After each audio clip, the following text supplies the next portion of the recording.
Bienvenidos amigos a esta reflexión o evangelio del día de hoy. Como siempre, un saludo fraterno y cordial a todos los que me siguen, me ven a través de las redes sociales o de esta plataforma de televisión, Legón Telecomunicaciones y Fibranet Plus, pero también a través del canal cnselaunion.com.co, que es una app, un canal virtual, un canal digital para que ustedes me vean. Bueno, hay un detalle que tengo que decirlo todos los días. Quien les habla es César Arturo Arias, un pecador que todos los días, sin querer, queriendo, ofende a Dios. Todos los días, de pensamiento, palabra, obra u omisión. Por ello, quien les va a hablar es un pecador, pero ustedes no van a escuchar al pecador César Arturo Arias, sino que van a escuchar a través de mis labios y de mi boca palabra de Dios. Luego, lo que yo voy a decir es palabra de Dios, no es la palabra de César Arturo Arias, no es lo que yo pienso o es lo que a mí me parece, no, es palabra de Dios. Por eso ustedes deben aprender que en la Biblia está escrito solamente la verdad, no existe otra verdad. Malinterpretar la Biblia lo lleva a usted a la condenación, pero al dejarse guiar por lo que está escrito en la palabra de Dios, te lleva a la salvación. Escuche muy bien lo que acabo de decir. Esa misma Biblia que tienes te va a llevar a la salvación, o esa misma Biblia que tienes te va a llevar a la condenación. La misma Biblia, la misma.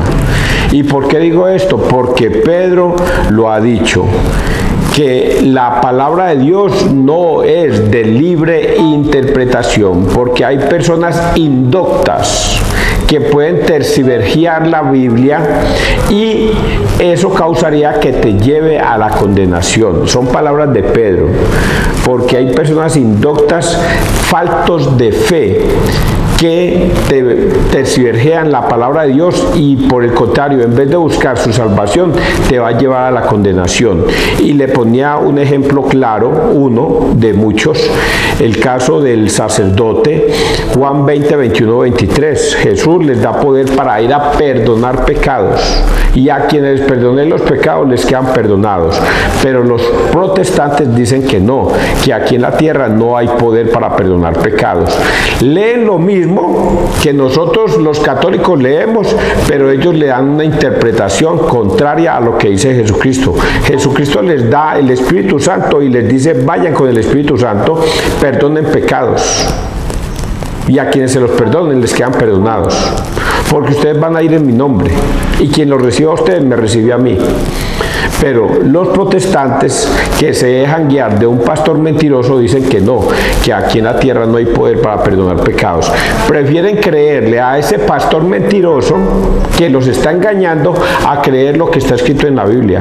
Y por ello, esos personajes van a ser condenados, porque no creyeron, se resistieron a creer. Y así está escrito. Mateo 28, 19, creo: quien crea se salvará, y quien se resista a creer se condenará. Entonces yo he dicho lo que hay que decir. Bueno, eso estoy apenas reflexionando sobre la lectura de hoy. Vamos entonces a persignarnos, muchachos, y vamos a poner mucha atención. Ojalá hoy escuchen la palabra de Dios, no endurezcan su corazón, sino que sean dóciles a escucharlas. Esto es otra diferencia entre nosotros los católicos y los protestantes. Nosotros los católicos escuchamos, y tristemente algunos malos católicos se dejan engatusar y se van, se salen de la Iglesia Católica. Pero nosotros escuchamos, no nos sentamos sobre la palabra y la defendemos a capa y espada, y es así como yo pienso, y es así y es así. No, nosotros los católicos escuchamos, analizamos, y sabemos que cuando le preguntamos a una persona: venga, eso está escrito en la Biblia, lo que usted me está diciendo, hágame el favor y me lo muestra. Si está escrito en la Biblia, le creo. Si no está escrito en la Biblia, no le creo. Porque hay personas indoctas que tergiversan la palabra de Dios, y eso los va a llevar a la condenación. Bueno, Persinemos entonces en el nombre del Padre, del Hijo, del Espíritu Santo. Amén.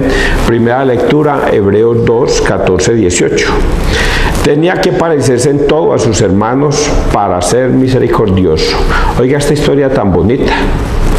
Lo mismo que los hijos participan de la carne y de la sangre, así también participó Jesús de nuestra carne y sangre, para aniquilar mediante la muerte al Señor de la muerte, es decir, al diablo, y liberar a cuantos por miedo a la muerte pasaban la vida entera como esclavos. Notad que tiende una mano a los hijos de Abraham, no a los ángeles. Por eso tenía que parecerse en todo a sus hermanos, para ser sumo sacerdote, misericordioso y fiel en lo que a Dios se refiere, y expiar los pecados del pueblo. Pues por el hecho de haber padecido sufriendo la tentación, puede auxiliar a los que son tentados. Palabra de Dios. Te alabamos a ti, Señor Jesús. Tenía que parecerse en todo a sus hermanos para ser misericordioso. Hay una frase que yo podría resumir esto, y es que cuando vayamos a juzgar a una persona, debemos ponernos en los zapatos de esa persona para poder juzgarlo y entenderlo. Debemos ponernos en los zapatos de otra persona para poderla juzgar. Porque a veces juzgamos indebidamente, no nos colocamos en la situación de la otra persona y por eso creemos tener razón, pero sin saber qué siente o qué experimenta la otra persona. Pues eso es lo que hoy nos está diciendo, que el Señor tenía que parecerse en todo a sus hermanos. ¿Y quiénes somos nosotros? La raza humana. El Señor tenía que parecerse en todo, y por eso nació en el vientre de una mujer llamada María y se convirtió en carne y sangre humana. Por eso tenía que parecerse en todo. Por eso Dios se bajó de la dignidad de él para convertirse en un hombre común y corriente. Así está escrito en estos momentos, que se rebajó. Tenía lo mismo que los hijos participan de la carne y de la sangre, así también participó Jesús de nuestra carne y sangre para aniquilar mediante la muerte al Señor de la muerte. Y al convertirse en uno de nosotros, en un hijo de hombre, entonces ahí usted puede analizar la situación de nosotros los hombres. Entonces Jesús, como se rebajó a la condición humana, entonces a él le cayeron todas las tentaciones. Y de ellas conocemos pues en el desierto las 40 tentaciones, los 40 días las tentaciones del demonio. Si me adoras, te daré todos los reinos. Si me adoras, bueno, a ustedes los conocen, convierte esa piedra en pan. Y el Señor resistía todas esas tentaciones. El Señor se puso en la condición de hombre para afrontar la situación de hombre con todos sus pecados. Nosotros somos esclavos del pecado. ¿Se acuerdan al principio que les dije yo? Les habla César Arturo Arias, un pecador que ofende todos los días a Dios de pensamiento, palabra, obra u omisión, sin querer queriendo. Porque yo no puedo decirle a ustedes que yo no peco, porque yo no puedo colocarme en la condición divina de Jesucristo, que debería colocarme en la condición divina de Jesucristo para no pecar. Pero resulta de que nosotros somos demasiado frágiles en esta tierra y por eso pecamos, de pensamiento, palabra, obra u omisión. Y dice aquí algo más. Notad que tiende una mano a los hijos de Abraham, no a los ángeles. Por eso tenía que parecerse en todo a sus hermanos para ser sumo sacerdote, misericordioso y fiel en lo que a Dios se refiere, y expiar los pecados del pueblo, pues por el hecho de haber padecido sufriendo la tentación, puede auxiliar a los que son tentados, a nosotros. Él nos puede auxiliar y por ello Él soportó todas las tentaciones del mundo. Las soportó y las pasó avante. Hay una película que es de Nitos Kazantzakis, que se llama, y es un libro también, que se llama La Última Tentación de Cristo. En esa última tentación de Cristo, Nitos Kazantzakis se plantea una situación. ¿Y qué hubiera pasado donde Jesús no hubiera muerto en la cruz? ¿Qué hubiera pasado? Y se plantea esa pregunta, y a raíz de eso escribe un libro. Escribe un libro y hacen una película respecto de eso. Esa película presentan exactamente todo lo que hizo Jesús, todo. Solo que al estar en la cruz, ya estando en el último minuto, en el último segundo, se le aparece Dios diciéndole: bájate, yo no voy a permitir que mi hijo muera en la cruz. Ya cumplió con todo.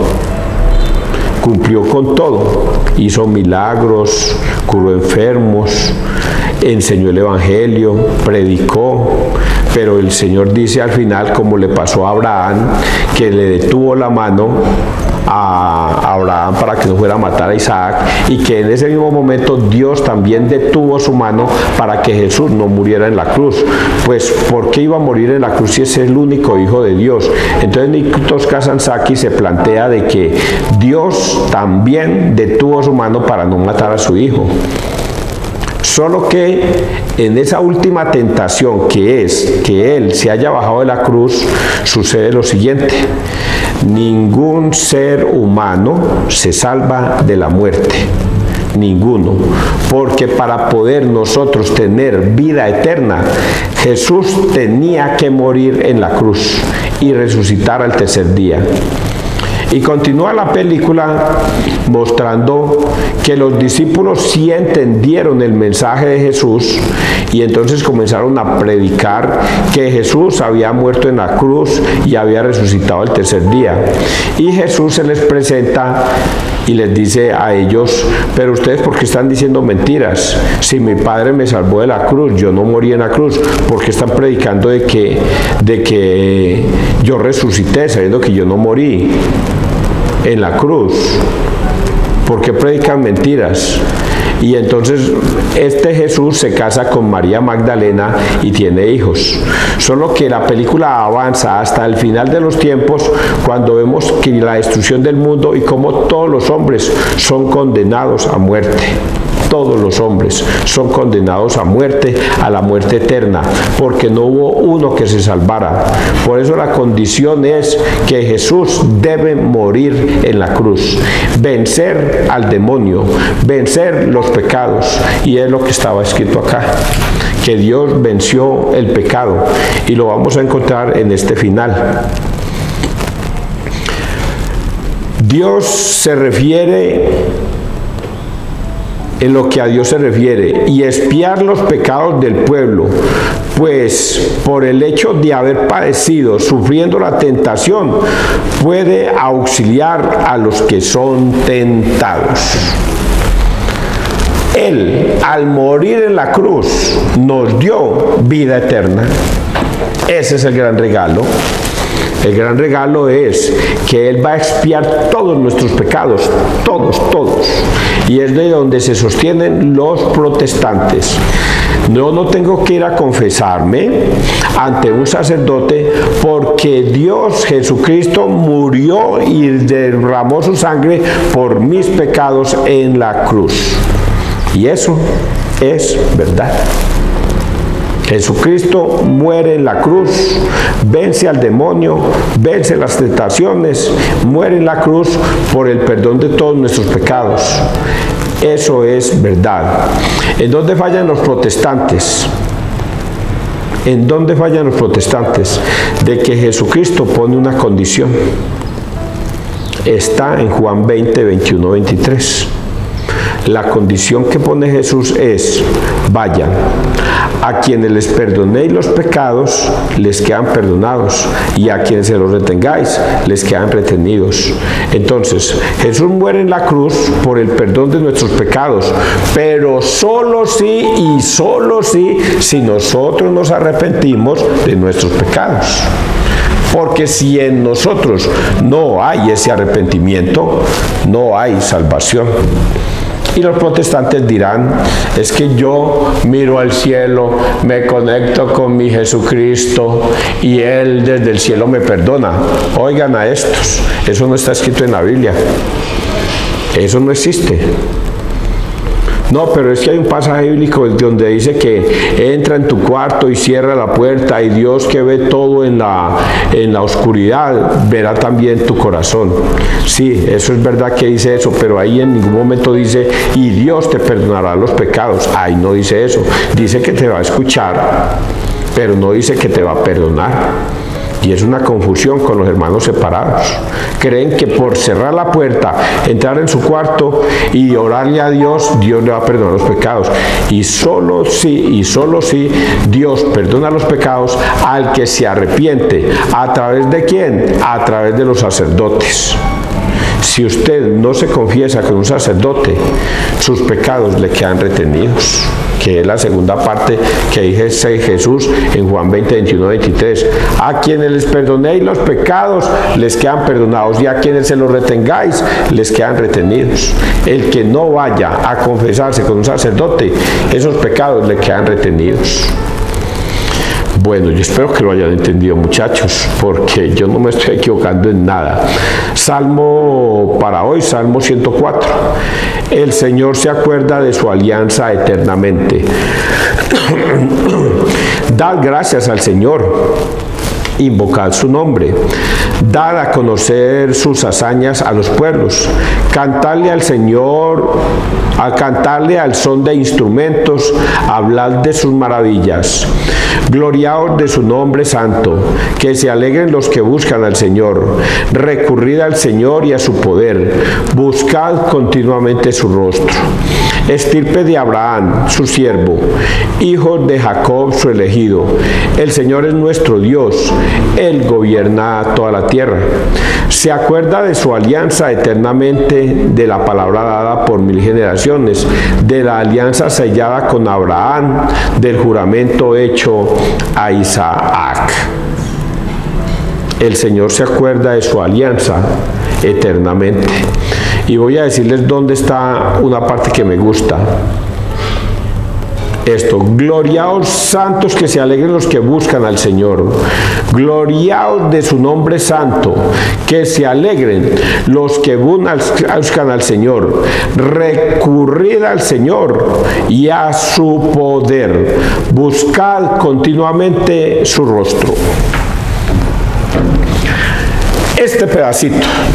Buscad continuamente el nombre del Señor. El Señor es santo. El Señor nos perdona nuestros pecados. Buscadlo y Él nos mostrará su rostro. ¿Esto qué significa, muchachos? Vean, se lo voy a decir para los protestantes, que creen que solamente con creer en el Señor ya son salvos. Y eso es una mentira, muchachos. Eso es una mentira. ¿Por qué es una mentira? Porque usted va donde un borrachín en un bar, una cantina. Usted vaya, pregúntele a ese borrachito, ¿usted cree en Dios? Y va a ver que el borrachito le dice, claro que sí, yo creo en mi Señor Jesús. ¿Va a ser salvo? No. Vaya, busque un drogadicto en una de esas ollas. Pregúntele a ese drogadicto todo llevado, ¿usted cree en Dios? Claro, parce, yo creo en Chuchito. Chuchito es lo máximo. Por eso va a ser salvo. Dice que cree, pero no por eso se salva. Vaya, pregúntele a una prostituta, ¿usted cree en Dios? Claro que yo creo en Dios. El Señor entiende por qué yo trabajo en esto de la prostitución, para poder sostener a mis hijos. ¿Cree en Dios?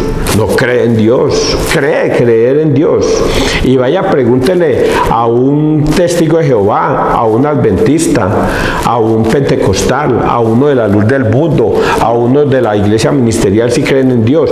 Todos ellos van a decir, nosotros también creemos en Dios, pero no le creen a Dios. Luego no le obedecen. Si no le obedecen, no entrarán en el reino de los cielos. Dios no se les presenta con el poder para salvarlos, porque una de las condiciones que da Dios es que debemos ir a pedir perdón por nuestros pecados. Y si usted no va a pedir perdón por sus pecados a un sacerdote, no hay forma de que usted entre al reino de los cielos. Por eso este salmo nos dice ese pedacito: gloriaos de su nombre santo, que se alegren los que buscan al Señor, recurrid al Señor y a su poder. Vayan, yo los mando.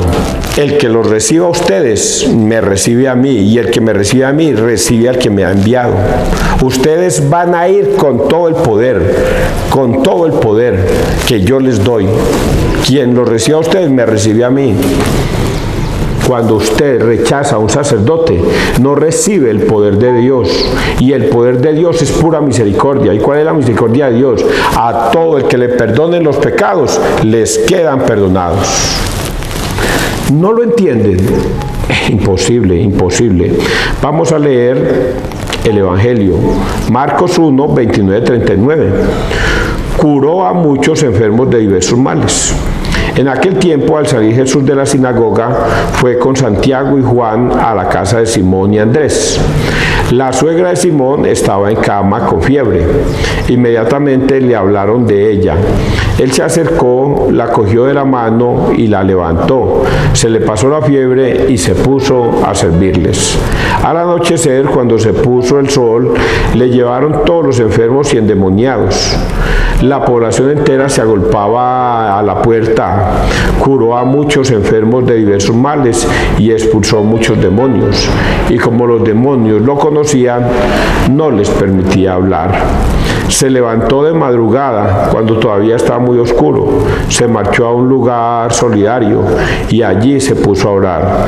Simón y sus compañeros fueron en su busca y al encontrarlo le dijeron: todo el mundo te busca. Él le respondió: vámonos a otra parte, a las aldeas cercanas, para predicar también allí, que para eso he salido. Así recorrió toda la Galilea, predicando en sus sinagogas y expulsando los demonios. Palabra del Señor, gloria a ti, Señor Jesús. ¿Por qué Jesús no se quedó ahí? ¿Por qué sus discípulos lo buscan y le dicen: venga, Señor, todo el mundo lo anda buscando? Hizo muchos milagros, curó a muchas personas. Luego, antes de que saliera el sol o la luz, tipo, vamos a colocarle 5:15 de la mañana, se fue a orar. Los discípulos fueron y lo encontraron: Señor, todo el mundo te busca. Y el Señor les dice: venga, yo creo que ya lo que íbamos a hacer aquí ya lo hicimos. Vámonos a otra parte. Porque la palabra de Dios ya fue sembrada en los que estaban ahí. Ya se les dijo lo que tenían que hacer. Ya se les enseñó lo que se les tenía que enseñar. Y por eso el Señor dice: no nos detengamos ahí.